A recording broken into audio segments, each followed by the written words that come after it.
Amigos, bienvenidos a Buenos Días Miami, aquí en Tele Miami, mi casa. Hoy en Buenos Días Miami, a las 8 de la mañana, contaremos con la presencia del doctor Fernando Domínguez, economista, quien dará su opinión sobre el discurso de ayer del presidente Barack Obama y lo que se puede esperar del mensaje presidencial.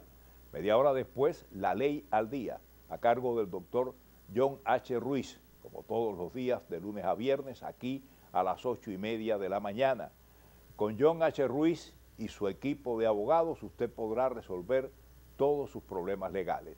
A las 9 de la mañana nos visita Javier Echeverría, director, productor y guionista, para presentar su documental Caridad, Madre Mía, con la cual se le rinde un homenaje a la Virgen de la Caridad del Cobre y a las madres cubanas a través de la historia de 5 madres cubanas que vivieron el dolor de la desintegración familiar. Los invito a ver aquí, junto a nosotros, este cortometraje, obra de un realizador que ha sido galardonado en el Festival de Cine de Nueva York y en el Festival del Cine Independiente de Los Ángeles. Acto seguido, haremos el sorteo semanal donde está participando y participan los nacidos en septiembre. Continuamos con Calixto Campos Corona, presidente de la Federación Sindical de Plantas Eléctricas, Gas y Agua de Cuba, en el exilio, quien llega para anunciar el evento que tendrá lugar a propósito del aniversario número 78 de la Federación de Plantas Eléctricas. El acto contará con la presencia del doctor Carlos García Pérez, director de Radio y TV Martí, quien tendrá a su cargo las palabras de clausura. Finalizamos el programa con Héctor Caraballo, activista demócrata, y su valoración sobre el plan de creación de empleos que el presidente de Estados Unidos, Barack Obama, presentó ayer ante ambas cámaras del Congreso. Bueno, estamos con el doctor Fernando Domínguez de la Camacol, economista, y desde luego es muy importante que un economista pueda tratar de interpretar el discurso del presidente Barack Obama, que presentó su plan de recuperar la economía. Y esa es la pregunta que tengo para el doctor Fernando Domínguez. ¿Podemos recuperar la economía o seguimos para abajo? Buenos días. ¿Cómo estamos? ¿Qué tal? ¿Cómo estás, Mar? Mucho gusto de estar aquí contigo. Gusto. Bueno, yo quiero aclararle a los televidentes primero que yo estoy aquí a nombre de Fernando Domínguez. Camacol no tiene nada que ver con mis opiniones, porque mis opiniones son mías, las de Camacol las da Camacol en sus editoriales. Como dice. Bueno, exacto, además de eso, bueno. Pero no, es importante que la gente, lo que yo diga es mi responsabilidad. O sea, yo estoy aquí porque, claro, como bueno, profesional. Pero tú tienes tu relación claro, con Camacol. Claro, soy Camacol, todo el mundo sabe que en esta planta yo tengo un programa que es de Camacol. Exacto. Cosa que hago con muchísimo gusto, pero ahí no digo mis opiniones, digo las de Camacol. Aquí digo las mías. De todas maneras, es interesante y muy importante que todos nos enteremos que estamos frente al problema, digamos, que todos estamos tratando de resolver por primera vez, creo, de forma conjunta. Por primera vez vi ayer que el presidente insistió mucho en que estaba haciendo cosas que eran del agrado de los republicanos. Algunas no, pero en unas cuantas cosas él insistió en esto. ¿Sería por el voto de los republicanos? Bueno, creo que también insistió. Los republicanos, después del discurso, pues también dijeron que había cosas que había que atender y que había que hacer y que tendrían que montarse. Déjame decirte, a mí el discurso me gustó, pero yo de la economía, la verdad que no, lo único que sé es cambiar el cheque. Bueno, lo que ocurre, Tomás, es que la economía es una actividad transparente, uno no se da cuenta, tienes un enanito secreto diciéndote en la oreja qué cosa te conviene y qué cosa. Esa sabes que mira, la bolsa nos tiene locos. Ayer, hace 2 días, estaba la bolsa con una ganancia del Dow Jones Industriales de 200 y pico puntos. Ayer, 100 y pico para abajo, pero esto es así constantemente, toda la semana, unas veces para arriba y otra vez para abajo. Eso me parece que es algo como una combinación para entretener a la gente. No, yo no sé. No, es que hay turbulencia. Entonces, cuando hay turbulencia, ¿qué pasa?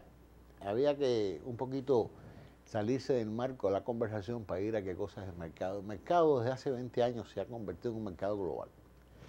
Nos afecta lo que pasa en Japón, nos afecta instantáneamente lo que pasa en cualquier parte del mundo, porque las comunicaciones, el sistema se ha globalizado. Y a pesar de que yo soy uno de los que hace muchos años siempre he estado defendiendo que el proceso de globalización es un proceso de crecimiento, de desarrollo, es inevitable. La globalización es consecuencia de la tecnología, del progreso, etcétera. Estamos viendo también algunos efectos negativos de este proceso de globalización. Ya el patio de tu casa no es tan particular que cuando llueve se moja como los demás. No es tan visible la particularidad, sino que efectivamente todo el mundo se da cuenta de que cuando llueve, llueve parejo. ¿Y qué pasa? Que el mercado global está siendo muy sacudido por problemas que no tienen que ver tanto con nosotros como con Europa. Europa es un experimento en proceso de extinción, la Comunidad Económica Europea, porque impusieron una moneda común con ciertas restricciones. Tener una moneda común significa que tú tienes que seguir las reglas de juego en todas partes. En los Estados Unidos hay un solo dólar común. Quien único tiene derecho a emitir dinero es el gobierno federal. Y los estados tienen la obligación de tener el presupuesto balanceado, porque no puede haber un dólar diferente en la Florida que un dólar distinto en California. Entonces, si tú permites que los estados tengan presupuesto desbalanceado, la moneda global se afecta.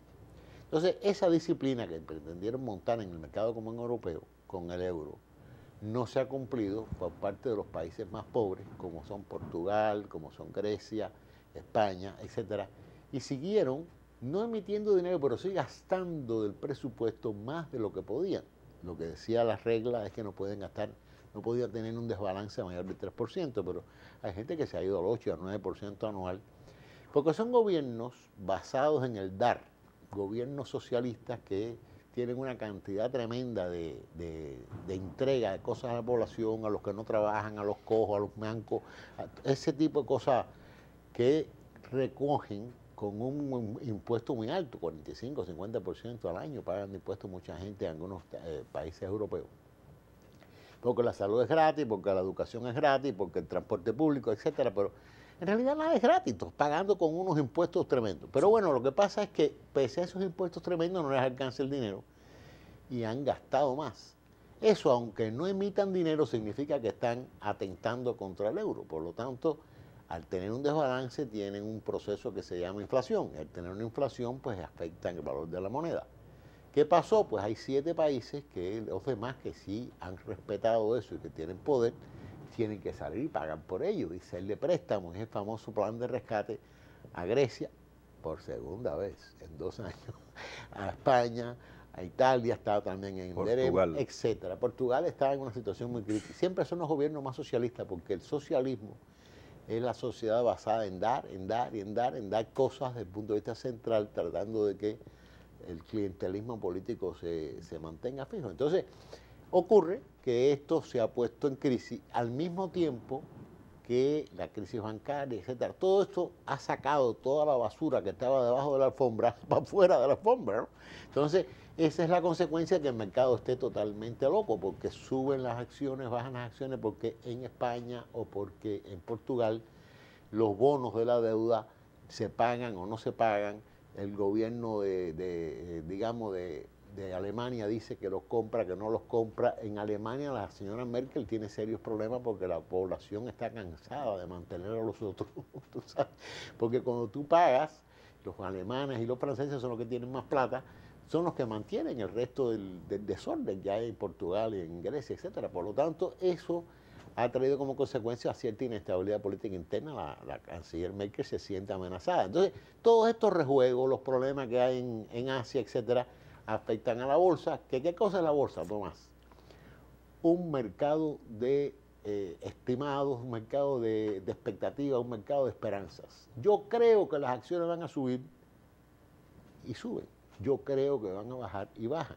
¿Por qué? Porque es sencillamente la creencia que se llama la confianza del consumidor en forma técnica por los profesionales, es sencillamente la esperanza de que van a subir o van a bajar, y por lo tanto ese es el problema con la bolsa. La bolsa no es más, cuando tú dices el Dow Jones, ¿qué cosas son? 500 empresas que han tomado como balance para tener un criterio, porque hay miles, para hacer unas 500 que ellos justifican, los que hicieron eso, que reflejan a las demás, es como un muestrario, ¿no? Lo mismo pasa con las otras, etcétera. Entonces, ocurre de que hay un tremendo problema. Por ejemplo, Yahoo, que es una compañía que todos conocemos, acaban de votar a la CEO, tuvo un problema muy serio, durante años ha estado bajando sus valores, ha estado bajando sus ventas. Entonces, esa empresa baja tremendamente sus expectativas de ganancia y baja eso, y ella, que pesa mucho, ala hacia abajo al resto de las demás del Claro. índice, ¿ves? Entonces, ese es el problema de la bolsa, que tiene que ver y no tiene que ver con el problema que estamos examinando. Es decir, en el caso del gobierno federal, nosotros, ¿qué nos pasa? Que tenemos una deuda demasiado grande, la expectativa que tenemos enfrente, que tenemos que pagarla, tenemos un momento en que tenemos que empezar a pagarla, y lo que se ha planteado es que hay que empezar a rebajar los gastos para poder pagar la deuda. Rebajar los gastos significa votar gente, hacer programas que hay que quitar y que hay que bajar. Y esa es la supercomisión esa que el Congreso ha formado.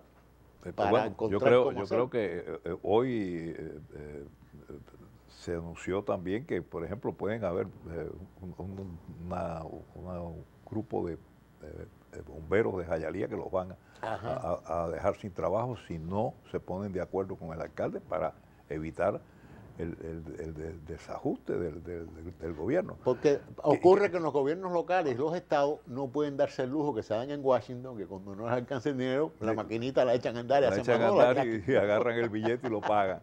Bueno, el discurso de Obama ayer, ¿va a resolver algo? Bueno, el discurso en sí es una pieza oratoria. Él es muy hábil, es una persona extremadamente hábil hablando. Es una persona que sabe manejar los argumentos, tiene una gran manera de manejar el idioma, el lenguaje, los gestos, es una persona muy hábil.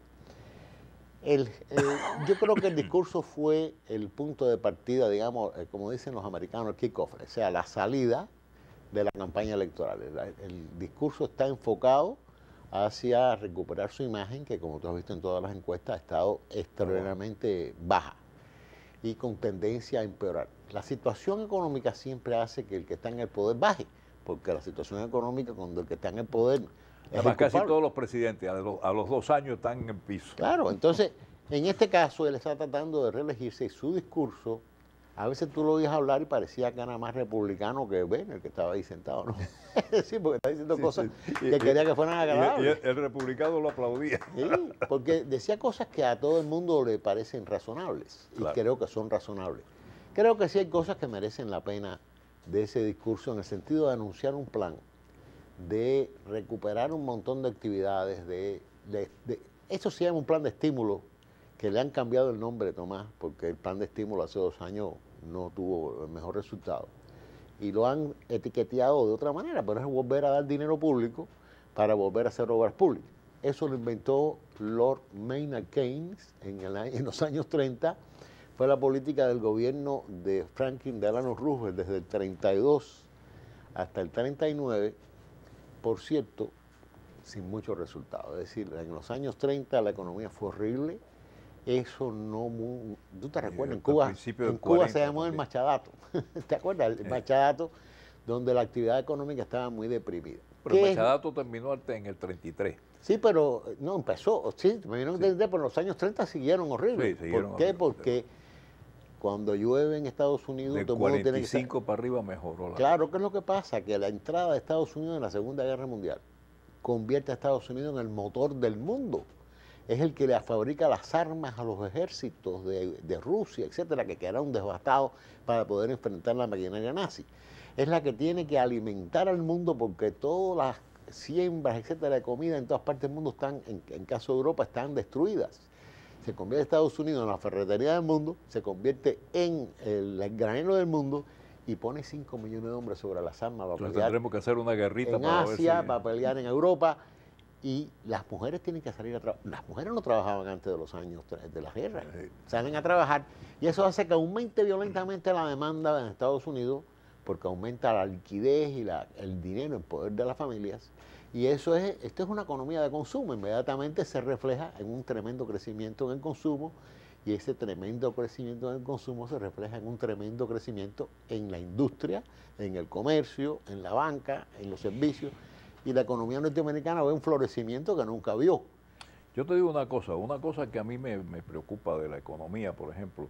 Yo creo que la gente, por ejemplo, que compran automóviles, aquí resulta que compramos más automóviles, aunque se fabriquen aquí, pero son de Asia, de Japón, de Alemania, ok. Y yo digo, bueno, ¿por qué nosotros no compramos Chrysler, Ford, Chevrolet, solamente para levantar esas industrias, ¿no? Bueno, el problema es que eso mismo plantearían los alemanes y no venderíamos carros norteamericanos ya o lavadoras americanas. Es decir, ese proceso de globalización donde todo el mundo tiene acceso al mismo mercado se regula mediante los acuerdos comerciales, se le ponen impuestos, se le ponen... Tú compras un Mercedes-Benz y pagas una cierta cantidad de cosas, te está saliendo más caro que comprar un Cadillac. De todas maneras, el que tiene dinero no le importa pagar más porque quiere sentarse en un Mercedes. Claro. El hecho es que la industria norteamericana perdió su competitividad. La gente dejó de comprar carros americanos porque los hacían peores que los que hacían los otros. Claro. Y gastan mucho combustible. Y eran carros que hay que reparar, había que reparar. Ellos han recuperado muchísimo la competitividad. Han recuperado mucho. Como consecuencia de un montón de cosas que volvemos a analizar. Es decir, los sindicatos llevaron a la quiebra a las industrias norteamericanas porque cobraban una cantidad tremenda de beneficios. La industria norteamericana, cuando sacaba un carro, tenía ya de entrada un costo de $3,000 por arriba de los otros en beneficio del sindicato. Los sindicatos tienen la gente ganando una cantidad. Por lo cual hay un bombero que a lo mejor gana $300,000, cosas de esas absurdas que tú no puedes entender cómo una persona sin calificación o con la calificación que lo mismo que en otras partes gana 50,000 como en algunos lugares gana 300,000, bueno, por la laxitud de algunas personas en la administración, sobre todo cuando la administración pública no es tu dinero, pues tú eres de la más buena gente regalando el dinero. Mira, el alcalde de Jayalía está diciendo que va a votar a 100 bomberos si no se ponen de acuerdo para ver cómo pueden, oye, y dejar sin trabajo a 100 personas. A mí eso claro. Me eriza, pero también, si no tienen con qué pagar, señores, ¿no repártanse un poquito y pero los sindicatos se niegan a aceptar una rebaja general para no votar a nadie, por una razón. El que votan dejó de ser miembro del sindicato y no va a votar por el tipo. Ellos tratan de conservar en la fila a la mayor cantidad de gente posible porque es el poder del que es elegido. Claro. Entonces, las reglas comerciales y las reglas humanas son muy complicadas, pero son elementales a veces y nosotros las desconocemos. Si tú das un premio, la economía es así, tú das un premio por ver quién llega primero en una carrera de 2 personas a 100 metros, quién corre, quién llega primero, todo el mundo se va a matar corriendo. Si tú el premio lo disfrazas, en vez de darlo por llegar primero, lo das por el que corre más elegante, por el que levanta más la rodilla, ya la gente no se va a matar corriendo, va a matarse tratando de quedar bien con las reglas. Por lo tanto, la importancia de la economía radica en las reglas. Por eso cuando un televidente el otro día nos llamaba y nos decía que los economistas, no, las reglas las ponen los políticos, que son los que elegimos para que las pongan, y son los que hacen los presupuestos, son los que hacen los impuestos, son los que hacen las leyes, son los políticos. Por lo tanto, la economía está indisolublemente ligada con la política porque es aplicada por los políticos. Aunque los economistas podemos hablar, explicar y decir, ellos nos escuchan cuando les conviene y aplican lo que decimos cuando les conviene. Volviendo al tema que nos ocupa hoy, sí, el tema es muy importante porque nosotros tenemos que estar todos conscientes que nos acerca a un proceso de apretarnos el cinturón, no queda otro remedio. Es decir, nosotros hemos estado viviendo como si tú estuvieras en tu casa gastando en la tarjeta de crédito por arriba de tus posibilidades y hay que pagarla. La mayoría de la gente que no trabaja para el gobierno ya tienen el cinturón apretado. Exactamente. ¿Cuánto tú has dejado de recibir? Claro ¿cuánto sí. Yo he dejado de recibir? Claro que sí. Yo nada más que así, de un solo tirón, en el apartamento que compré perdí 134,000 pesos, 134,000 dólares, pues más o menos. Ya mira qué clase de trancazo me dieron. Y ahora viene un proceso en que tienen que ponerse ese cinturón no solo las personas, sino el gobierno mismo. Hay que bajarle el presupuesto al Pentágono, hay que bajarle el presupuesto a los beneficios que le dan a los empleados federales, hay que bajarle el presupuesto a los gastos de los políticos, hay que bajarle el presupuesto a todo porque no hay dinero. ¿Tú crees que eso tiene algo dicho por Obama ahora?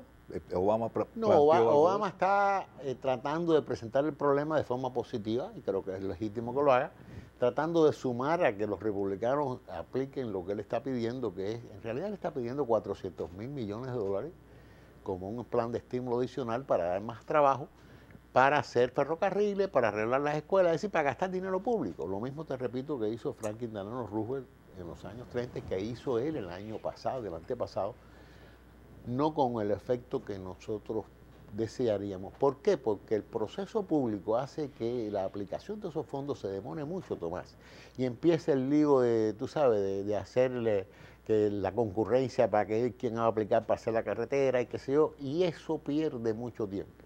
Eso es una realidad. En segundo lugar, porque muchas veces se queda en la burocracia un montón de ese dinero que no se usa adecuadamente o se usa para destinos que no son los que estaban previstos en las leyes. O no se aplica nunca, porque no hay gente interesada en boicotearlo, políticos en el plano local, porque al final es el plano local quien va a aplicar esos fondos. Por lo tanto, aquí hay un proceso de que todos tenemos que estar conscientes que si hay cosas que son positivas, tenemos que aceptarlas, seamos republicanos o demócratas. Y tenemos que acabar con este problema que hemos tenido durante estos años de que todo lo que diga Obama los republicanos lo rechazan y todo lo que digan los republicanos los demócratas lo rechazan. Hay que acabar con eso. Hay que acabar con eso y hay que tener paz, aunque vengan las elecciones y después cada uno en las elecciones pues trate de ganar, pero ahora para resolver el problema tienen que ponerse de acuerdo las dos partes. Y hay cosas muy positivas en las cosas que dice el presidente que creo que hay que aceptar. Hay que echar a andar la economía, hay que aumentar la capacidad de Estados Unidos de competitividad, hay que aumentar la imagen, tenemos que recuperar unos Estados Unidos que son el líder del mundo, que siempre lo han sido y que no hemos estado perdiendo como consecuencia de que en los últimos 40, 50 años no es culpa ni de Obama, ni de fulano, ni mengano, es un proceso que durante 50 años hemos vivido de que hemos perdido un poco la brújula de cómo se maneja el país, como consecuencia que hemos dado demasiado laxitud en la aplicación de las leyes, hay demasiado beneficio, hay cosas que hay que volver a un estado que teníamos hace 50 años y no el que tenemos hoy, porque tenemos un estado donde el dinero muchas veces lo tiramos en el inodoro,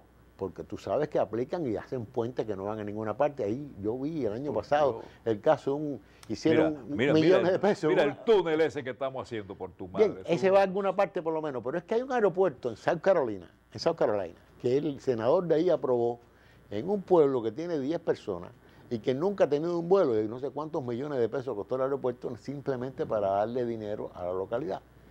El túnel, puedes tú tener un ejemplo que tú estás hablando de que puede ser más caro o más barato, pero él va a cumplir una misión, va a aumentar por lo menos, mejorar el tráfico, va a aumentar la competitividad de Miami porque los camiones van a venir. Nada de eso es cierto. Bueno. Mira, podían haber hecho una carretera pero Tomás, no es el caso de no hacer, de ser algo que no va a ninguna parte. Es lo que me refiero, que hay lugares que es peor porque no van a ninguna parte. No, pero tú sabes lo que es que luego después para entrar en el túnel le van a cobrar $8, $16 a los camiones, $8 a los carros. Eso es un desastre, lo que se le ocurrió a esta gente, y ahí estamos enmarañados en eso, gastando todo ese dinero, que si todavía, por ejemplo, fuera dando pico y pala y esa cosa, no es manejando un aparato que lo maneja un alemán de allá de Casa del Diablo. Esto es terrible, bueno, se nos acabó el tiempo. Bueno. Dile a nuestros televidentes cuál es el futuro. Bueno, el futuro nos espera apretarnos el cinturón, nos espera un futuro de ponernos de acuerdo, de acabar con el tiquitiqui entre demócratas y republicanos. Tenemos una situación muy crítica que tenemos que resolver. Y creo que el presidente es un discurso bonito, interesante, que hay que escuchar y atender, y hay que ponerse de acuerdo para que él también oiga otras cosas que otros tienen, pero que tenemos que colaborar de una manera positiva porque la vida de todos está en riesgo. Seguro que sí. Fernando, oye, muchas gracias.